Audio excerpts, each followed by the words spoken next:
In this video, we're going to be installing this 3D printed shock relocation kit and this anti-roll bar set from Team Associated onto our DR10 drag car. So welcome everyone, my name is Troy, this is Roadside RC. If you're new to the channel, welcome. We do all the things on this channel, from bashing, crawling, drifting, racing, even some FPV drone stuff, but also a bunch of how-to videos and product reviews. And that's exactly what we have here today. We have the 3D printed shock relocation kit that you can get from eBay. I'll have a link down below. And you have the standard Team Associated DR10 anti-roll bar setup.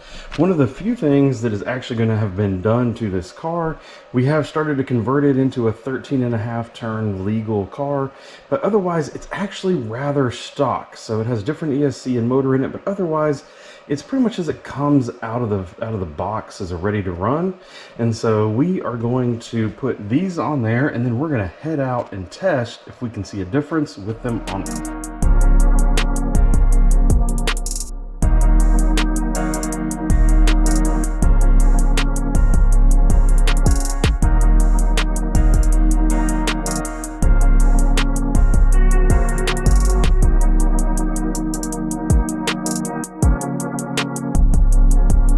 And now what you'll see I've done is you'll tell me that I've immediately screwed up, because what I've done is I've actually put the shocks back in the exact same location that they came out of. That's not the point while we're doing this whole thing, right? We're doing it to move them out to these outer holes. But I want to take the car out, I want to get a couple baseline runs with it back in this stock location, and then I'm just going to slide them out so we can actually get back-to-back runs and see how the car handles differently. Can I feel any difference in how it drives?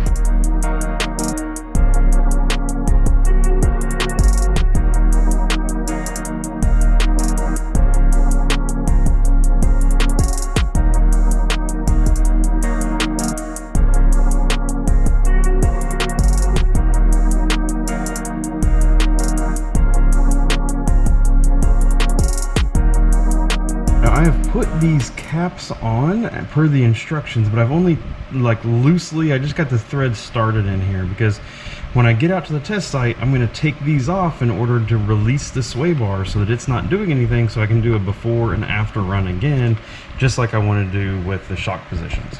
Okay, and now with Swaybar installed and shock relocation kit installed, it's time to get the batteries charged, and let's go out and test head-to-head shock moving position and sway bar position, see what kind of differences we can see. Now here we are with the DR10. We're out at our test spot. We're going to be doing sway bar versus no sway bar and seeing what kind of difference it can make, and then we're going to be moving those shocks in and seeing what difference that makes.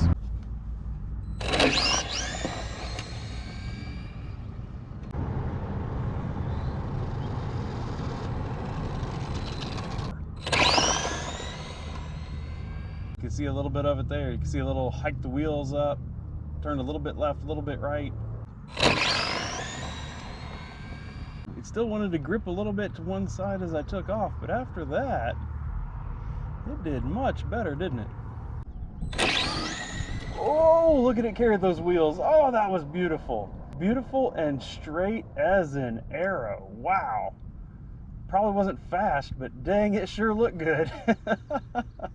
Okay, so two simple runs back to back. This is a no-brainer. It is definitely better with the sway bar. One of the complaints I've always had with this car is it seemed like it was really floppy side to side, and now that thing just launches straight. Go out, get yourself a sway bar for the DR10. It is needed. Now let's move those shocks to the outer position and see if we notice any difference that way. Okay, and just like that, now we have the shocks moved from the inner more position to the absolute outest it'll go. We have to watch a little bit. It gets really close to the tires. Don't think it will hit. Need to make sure my shock spacers are turned in. It is really close, but as long as we're going straight, it should be fine.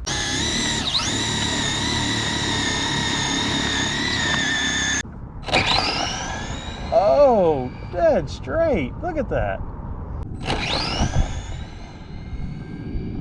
It went a little sideways. I'm pretty sure that was actually me.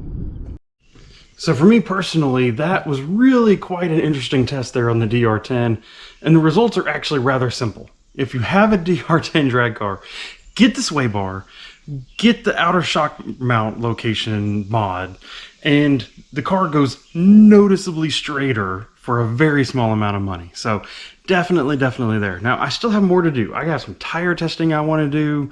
We have a couple other things like that that are still in the works for these drag cars. So stay tuned. If you're not subscribed, click those buttons down below.